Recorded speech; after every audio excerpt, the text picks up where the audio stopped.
Alright guys, again, good morning. I've been up since about 4:30 trying to do a video here.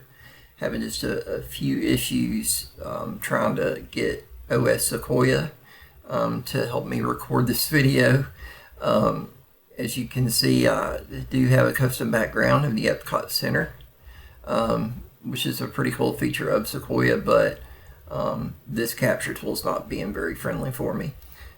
So I had teased something about earlier in the week that I was going to discuss a gastro health appointment that I had, and this was kind of like a third opinion follow-up appointment, and it was Dr. Brahmbhatt at Mayo Clinic, Jacksonville. Basically came up with a problem that I have now called rapid intestinal transit, and that was really the problem and not the exocrine pancreatic insufficiency.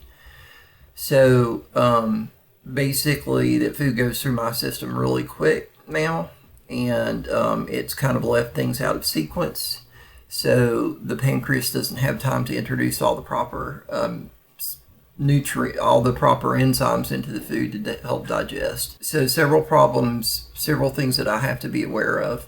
Primarily, I'm going to do best with a prebiotic diet, meaning that kind of like a raw food diet would probably be the most optimal, but non-realistic diet that I could eat. Prebiotics, kind of just complex carbs, simple, complex sugars, low to no meats, really kind of a raw food diet, if you will, would be the best thing. Vegan raw food, and that would be the easiest thing for me to tolerate. Also, because of this rapid intestinal transit, I have lactose intolerance, which made a world of difference when I dropping the lactose milk and cutting back on cheese and things like that. It made a huge difference in my exocrine pancreatic insufficiency symptoms, which I don't truly have exocrine pancreatic insufficiency. I have what you would say is pseudo-exocrine pancreatic insufficiency. All the enzymes are there, they're still being produced, they're not going anywhere. So in true exocrine pancreatic insufficiency, there's a compromise in the body being able to produce those enzymes. That's not my problem. It's basically everything's there, it's being produced, it's not being introduced into the intestines at digestion. Lactose intolerance, exocrine pancreatic pseudo-exocrine pancreatic insufficiency, rapid intestinal transit, and the other problem was that in taking Creon is a great medicine if your pancreas is not working correctly.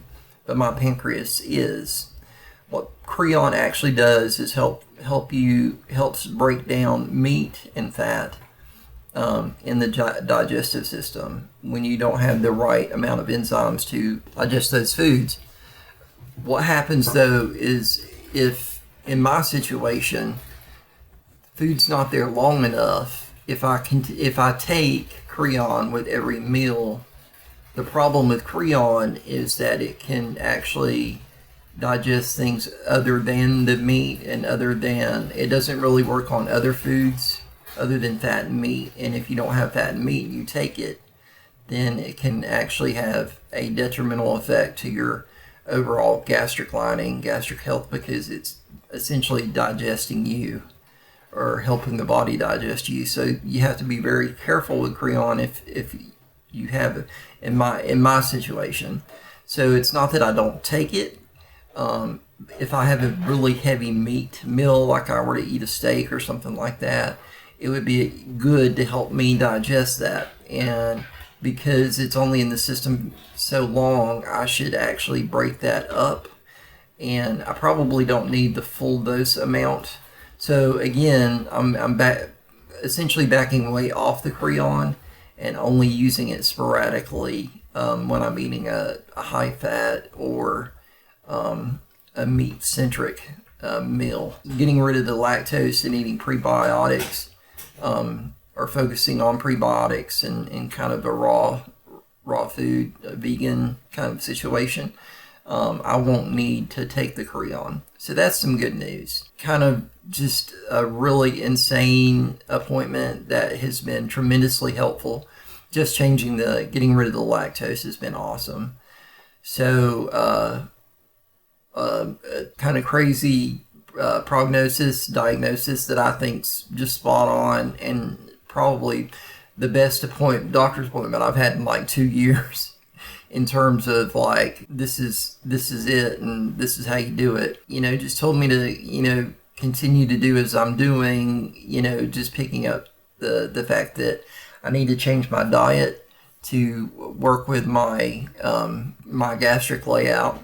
And again, this is a situation where I had Roux-en-y in 2008 and this distal revision in 2019. That's why I've kind of acquired this rapid intestinal transit. So I wanted to share that. Not as far as my Prader-Willi journey, but just my overall health journey. The reason I'm doing this at 4 in the morning at this point when I woke up is because I was having some stomach issues that awoke me, but just a great time to do this. So I hope everyone's has a great Saturday.